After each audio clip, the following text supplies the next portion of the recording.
தற்போதைய அண்மை செய்தி. டெல்லியில் நடைபெற்ற வன்முறையில் 50க்கும் மேற்பட்டோர் உயிரிழந்த விவகாரம் தொடர்பாக கைது செய்யப்பட்டுள்ள உமர் காலித்தின் ஜாமீன் நிராகரிக்கப்பட்டுள்ளது. அது தொடர்பான அண்மை செய்தியை தற்போது பார்த்து வருகிறோம். 2020 குடியுரிமை சட்ட திருத்தத்தை எதிர்த்து டெல்லியில் நடைபெற்ற வன்முறையில் 50க்கும் மேற்பட்டோர் உயிரிழந்தனர்.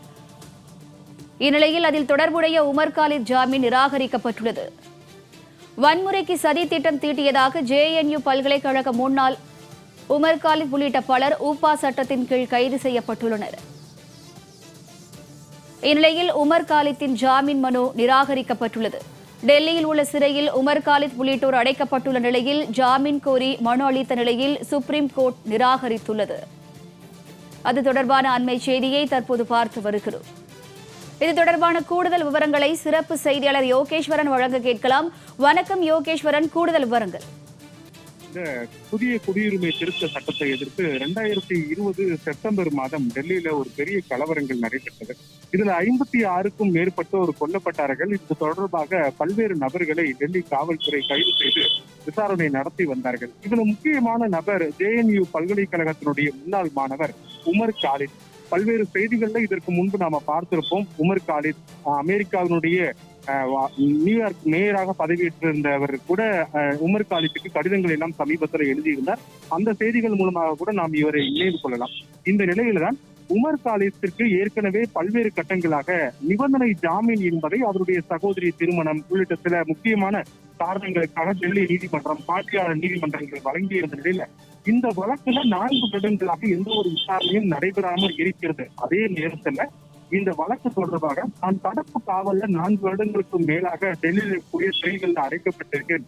எனவே தனக்கு ஜாமீன் வழங்க வேண்டும் என கோரி உச்சநீதிமன்றத்துல உமர் காலித் உட்பட இந்த வழக்கில் தொடர்பு இருக்கக்கூடிய 7 பேர் ஜாமீன் கோரி மனு என்பதை உச்சநீதிமன்றத்துல தாக்கல் செய்கிறார்கள். இந்த மனு மீதான விசாரணையால் கடந்த ஆண்டு இறுதியில உச்சநீதிமன்றத்துடைய நீதிபதிகள் எல்வி அன்சாரியா தலைமையிலான 2 நீதிபதிகள் அடங்கிய அமர்வுல வழக்கு விசாரணைகள் அனைத்துமே முடிவடைந்து தீர்ப்பு தேதி குறிப்பிடாமல் ஒத்திவைக்கப்பட்டிருந்த நிலையில இந்த தினம் இந்த வழக்குல உச்சநீதிமன்றத்துடைய 2 நீதிபதிகள் அமர்வு தீர்ப்பு என்பதை வழங்கியிருக்கிறது. இதுல தீர்ப்பு 2 விதமாக வழங்கியிருக்கிறார். ஒன்று, ஜாமீன் கோரி 7 பேர் உச்சநீதிமன்றத்தை நாடி இருந்தார்கள். அதுல 2 பேருக்கு மட்டுமே ஜாமீன் நிராகரிக்கப்பட்டிருக்கிறது. மீதம் இருக்கக்கூடிய 5 பேருக்கு ஜாமீன் வழங்குவதாக உச்சநீதிமன்றத்தில் நீதிபதிகள் தன்னுடைய தீர்ப்பின் மூலமாக தெரிவித்திருக்கிறார்கள். இதுல முக்கியமான 2 நபர்கள், அதில் ஒருவர் உமர் காலித். உமர் காலித்திற்கு ஜாமீன் வழங்க உச்சநீதிமன்றம் மறுப்பு தெரிவித்திருக்கிறது. அதற்கான முக்கியமான காரணங்களை உச்சநீதிமன்றத்துடைய நீதிபதிகள் தீர்ப்பு வாசிப்பின் போது தெரிவித்திருந்தார்கள். காரணம் ஒன்று, உபா சட்டத்தின் கீழ் இவர்கள் கைது செய்யப்பட்டிருக்கிறார்கள். அதே நேரத்துல இவர்கள் காரணமான பல்வேறு ஆணைகள் நீதிமன்றத்திற்கு வழங்கப்பட்டிருக்கிறது. 7 பேர் ஜாமீன் கோரி தாக்கல் செய்யப்பட்டிருந்தால் 5 பேரை ஒப்பிடும் போது ஜாமீன் நிராகரிக்கப்படக்கூடிய உமர் காலித் உள்ளிட்ட இருவருடைய வழக்கின் விசாரணை முற்றிலும் மாறுபட்ட விதமாக இருக்கிறது. எனவே தாங்கள் இவருக்கு ஜாமீன் வழங்குவதற்கு நாங்கள் மறுப்பு தெரிவிக்கிறோம் என அவர்கள் தரப்பு உச்சநீதிமன்ற நீதிபதிகள் தெரிவித்திருப்பதோடு 5 பேருக்கு இந்த வழக்குல ஜாமீன் வழங்குகிறோம், 2 பேருக்கு மட்டும் தாங்கள் ஜாமீன் வழங்க மறுப்பு தெரிவிக்கிறோம் என கூறி தன்னுடைய தீர்ப்பு என்பதை வழங்கியிருக்கிறார்கள்.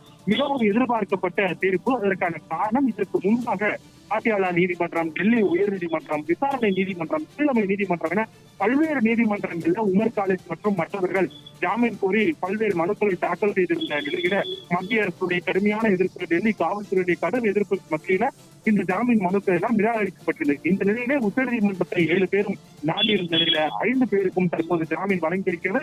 இதில் முக்கிய நபராக குற்றம் சாட்டப்பட்டிருக்கக்கூடிய உமர் காலித்துக்கு உமர் காலித்துடைய இருவருக்கு ஜாமீன் வழங்க உச்சநீதிமன்றம் மறுப்பு தெரிவித்து தன்னுடைய தீர்ப்பு என்பதை வழங்கியிருக்கிறது. கூடுதல் விவரங்களுக்கு நன்றி யோகேஸ்வரன்.